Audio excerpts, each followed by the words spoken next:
یہ ارشاد فرمائیے گا کہ آپ کا آبائی شہر کون سا ہے اور کس برادری سے آپ تعلق رکھتے ہیں؟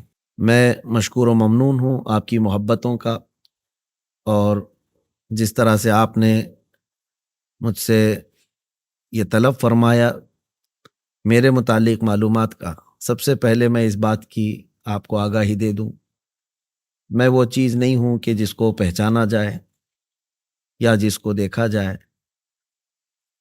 ہماری جو کچھ بھی حیثیت ہے وہ مصطفیٰ کریم صلی اللہ تعالیٰ علیہ وسلم کی نسبت سے ہے۔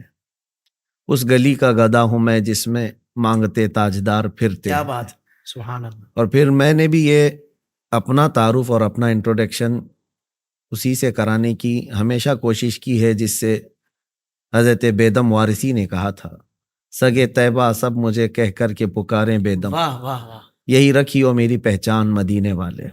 ہماری اصل شناخت تو یہ ہے، باقی جو پرسنل سوالات ہیں انٹرسٹ کے لیے اگر آپ نے سوال کیا یا ناظرین آپ کے چاہتے ہیں تو میں چند باتیں آپ کے سامنے رکھ دیتا ہوں۔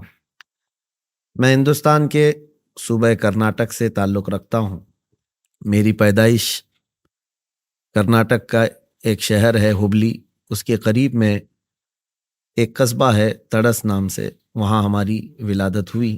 ماشاءاللہ۔ ویسے میرے والد گرامی بڑے عالم دین، اور وہ ہجرت کر کے آئے ہوئے تھے کیرلا سے۔ صوبہ کیرلا ایک ہندوستان کا علاقہ ہے، اور وہاں سے وہ اپنی دینی خدمات کے لیے کرناٹک میں آ کر کے بسے، بلکہ میرے دادا ہی آئے تھے، اور پھر اس کے بعد ہم وہیں آباد ہوئے۔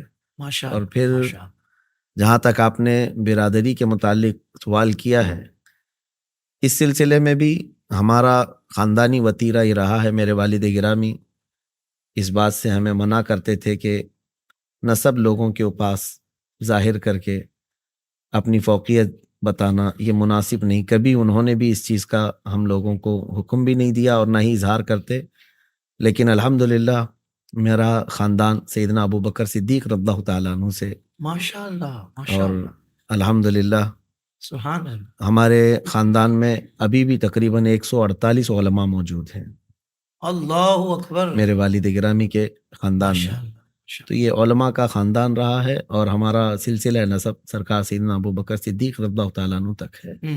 یعنی کہ جو لوگ یہ سمجھ رہے ہیں کہ بھائی مفتی صاحب کوئی اپنے خاندان کے پہلے عالم یا مفتی ہے، ایسا نہیں ہے، بلکہ 148 الحمدللہ علماء آپ کے خاندان میں ماشاءاللہ ہیں۔ بلکہ میری تقریباً 8 پشتوں تک میں جانتا ہوں جو سب عالم دین ہیں، ماشاءاللہ، اور ان کی لکھی ہوئی تفاسیر قرآن بھی ہیں اور کئی کتب ہیں۔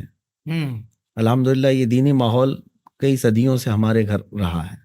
سوشل میڈیا پر اسلام کی صحیح تعلیمات جاننے کے لیے ابھی حافظ سائر قادری کا نیا YouTube channel Islamic digital studio subscribe کر لیں، اور ہاں، نوٹیفیکیشن بیل آئیکن کو بھی پریس کر لیں تاکہ ہماری نئی ویڈیوز آپ تک بر وقت پہنچ سکیں۔